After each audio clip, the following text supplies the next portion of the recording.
Isang panibagong araw na naman sa ating lahat mga kaprobinsyano. Dahil wala pang pasok ngayon, ito munang paglalaba ang aming inatupag ni Boss Commander. Napakabilis nga ng araw mga kaprobinsyano. Hindi mo nga mamamalayan yung Sabado at Linggo patapos na naman. Kainaman nga lang dito sa amin libre ang tubig. Kahit maglimang banlaw ka nga hindi ka manghihinayang. Wala pa kasing linya ng nawasa dito sa amin mga kaprobinsyano. Kaya tiis-tiis lang kami dito sa bomba o poso. At dahil medyo napagod nga si Boss Commander, ito at ipagluluto natin siya ng isang mainam-inam na ulam. Dinalhan kasi ko kanina ng suki kong magtataho ng 2 pirasong tofu. Kaya ito na lang ang naisip kong lutuin ngayong araw mga kaprobinsyano. Tapos sasamahan natin nitong chicken breast. Simple lang naman yung gagawin nating recipe dito mga kaprobinsyano. Gagawin lang naman natin itong chicken sisig with tofu. Tapos sahaluan nga rin natin nitong atay ng manok. Bali nilagyan ko nga lang pala muna ito ng kaunting pampalasa. Tapos ipapagulong natin dito sa harinang may cornstarch. Nang sa ganon kapag pirinito natin ay may pagka-crispy. At maski nga rin pala sa tofu ganito lang din yung gagawin natin mga kaprobinsyano. Pero syempre may kanya-kanya pa rin tayong diskarte sa pagluluto mga kaprobinsyano. Hindi na nga ako nakapagwantis dyan at kami-kami lang din naman ang kakain. At pagkatapos nga diretso na nating prituhin. At tamtaman nga lang ang lakas ng apoy nang sa ganon hindi ito masunog. Sa mga hindi nga po pala kumakain ng karneng baboy o kaya po tipong sawa na pero gustong magluto ng sisig ganito po yung subukan ninyong gawin para kahit papaano craving satisfied pa rin. At habang nagpiprito nga ako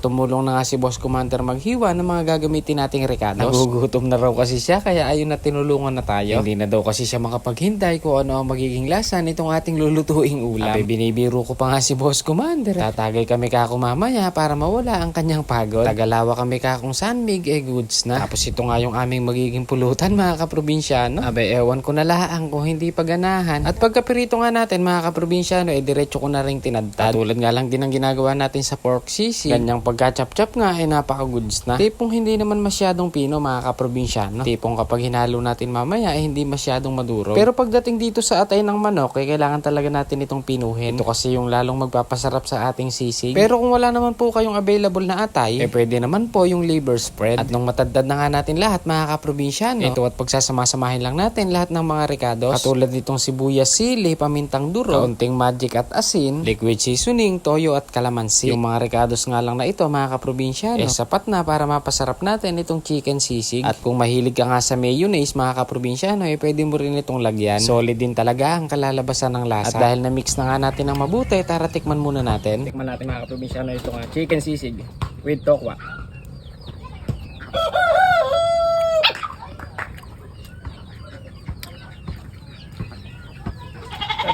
Pero syempre titikman din ni Boss Commander yan. Mga kaprobinsyano, itong ginawang chicken sisig ni kaprobinsyano.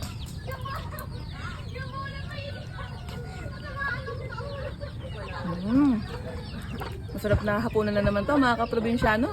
At dahil goods na para sa kanya, ito tatagay na kaming dalawa. Biro lang mga kaprobinsyano, tara't samahan niyo po muna kaming kumain. Mamaya na lang po tayo tatagay kapag dumidilim na. Kain na po tayo mga kaprobinsyano.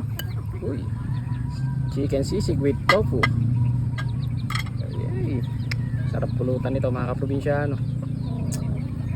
Pero uulamin muna natin. Kain muna tayo. Meron din tayong pampagana sa usawan. Patis mansi na may sili. Ito ang the best na kapartner niya mga kaprobinsyano. Sarap dyan nakakamay. Basta maghuhugas ka lang ng kamay bago kumain. Kain po.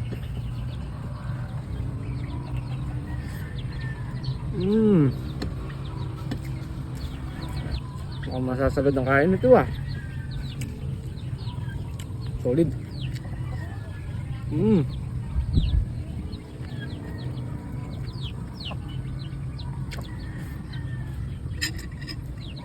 Tikman na po natin itong ating chicken sisig with tofu na niluto ni Papa. Sarap.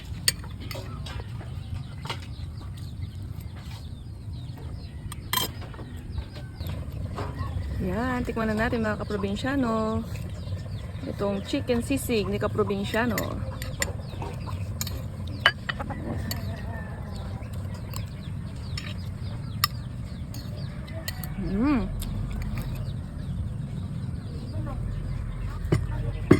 Malinamnam yung tofu na ginamit dito mga kaprobinsyano.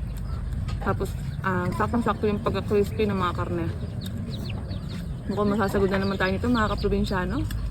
Kapag ganito nga ang ulam mga kaprobinsyano, mapapakuha ka ng isang kalderong kanin. Kaya minsan mga kaprobinsyano, subukan nyo rin po yung ganitong klase ng pagluluto sa sisig. Sigurado naman po ako na magugustuhan nyo rin. O paano ba yun mga kaprobinsyano, dating gawin. Kung nagustuhan nyo po yung ating luto series ngayon, baka naman isang like and share naman dyan. Maraming salamat po sa inyong panonood at patuloy na suporta sa ating munting page. Hanggang dito na lang po muna, hanggang sa muli. Bye!